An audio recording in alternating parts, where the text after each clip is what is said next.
안녕하세요. 놀라운 논란의 미스터 논란입니다. 손흥민 선수가 활약하고 있는 토트넘 소식입니다. 토트넘이 드디어 연승 기로에 들어섰습니다. 연패 사슬을 끄는 뒤 좋은 기세를 잇게 되었는데요. 손흥민 선수는 도움과도 같은 어시스트를 기록하며 델레알리 선수에게 훌륭한 기회를 주었습니다. 물론 델레알리의 골은 상대팀의 자책골로 처리되었지만 팀의 승리를 위해서는 충분했습니다. 델레알리의 골 외에도 손흥민 선수는 팀에게 2개의 결정적인 기회를 제공하는 키패스를 기록하면서 플레이메이커로서의 면모를 다시 한번 뽐내기도 했습니다.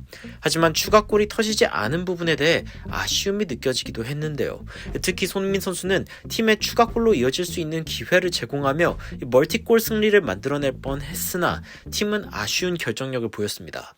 사실상 풀럼을 상대로도 더 많은 득점을 할 수 있었던 토트넘의 이번 경기에 어떤 아쉬움들이 있었는지 무리뉴의 인터뷰와 통계까지 함께 살펴보시죠.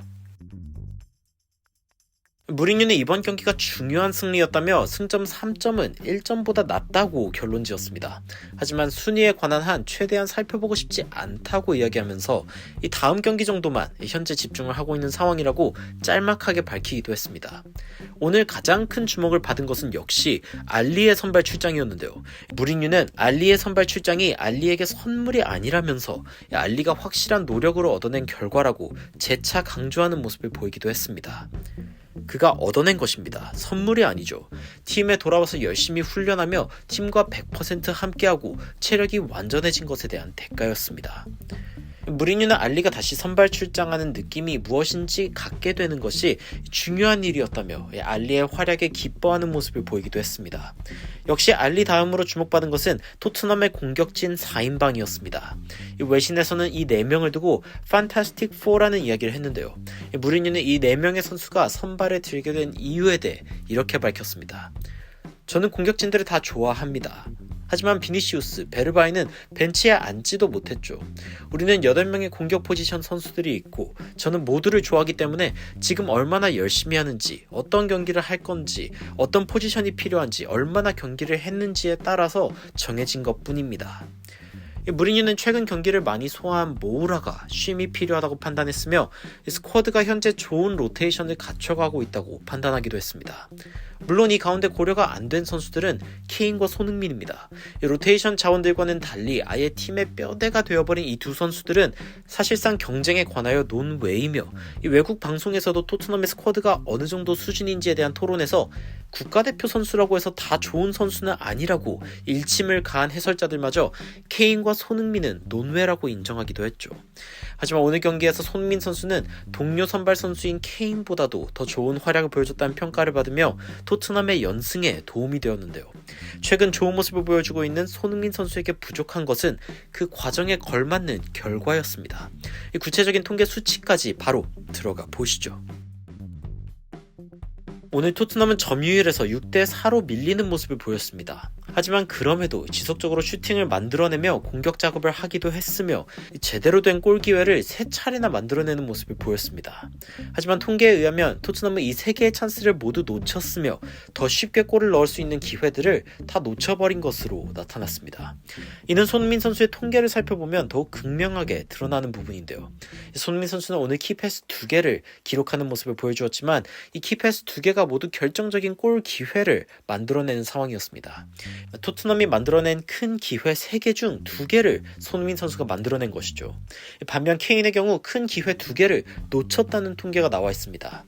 손흥민 선수가 전반 17분경에 환상적인 아웃프런트 킥을 통해 앞에 수비수를 한 명 둔 채로 날린 이 놀라운 크로스, 정말 많은 이들의 감탄을 자아냈으며 현지에서도 상당히 놀랐는데요. 케인은 이를 골키퍼 정면으로 헤딩해버리면서 기회를 놓쳤습니다. 케인은 후반 82분에 라멜라가 결을 살려 밀어준 볼 역시 마무리를 하지 못하며 다시 한번 땅에 얼굴을 묻기도 했습니다. 최고의 스트라이커라고 불리는 케인의 마무리라고 하기에는 너무 아쉬운 장면들이었으며 너무 큰 기회이기도 했습니다. 반면 손흥민 선수 역시 전반 28분에 장거리 슈팅을 직접 시도하기도 했지만 골에서 벗어난 슈팅이 되었으며 아쉬움을 자아내기도 했습니다.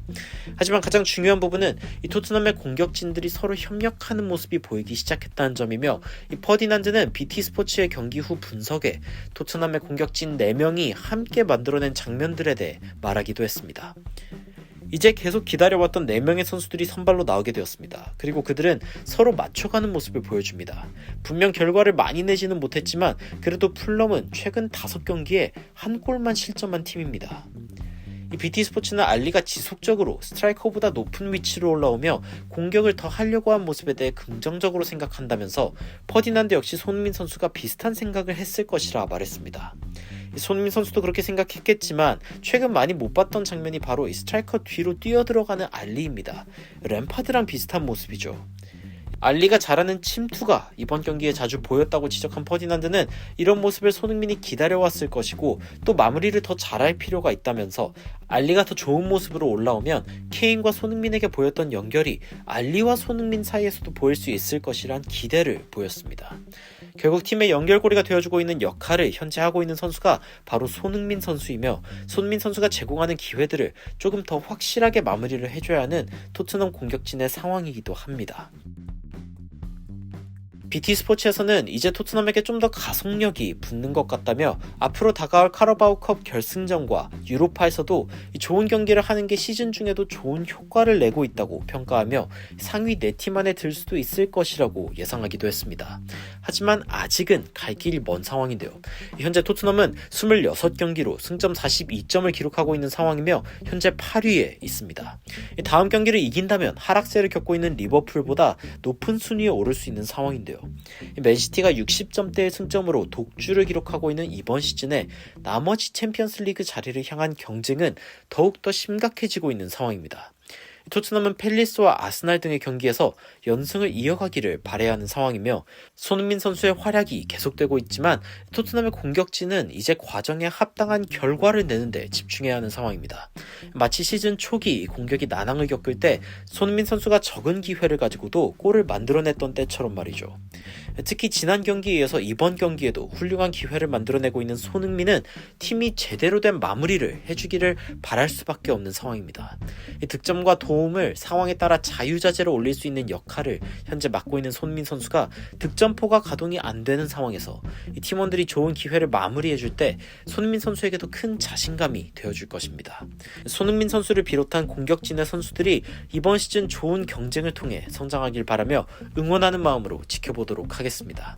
오늘 영상은 여기까지입니다. 추가적으로 흥미로운 외신 소식이나 해외 반응 있으면 전달해드리도록 하겠습니다. 논란 죄들리는 미스터 논란이었습니다. 시청해주셔서 감사합니다.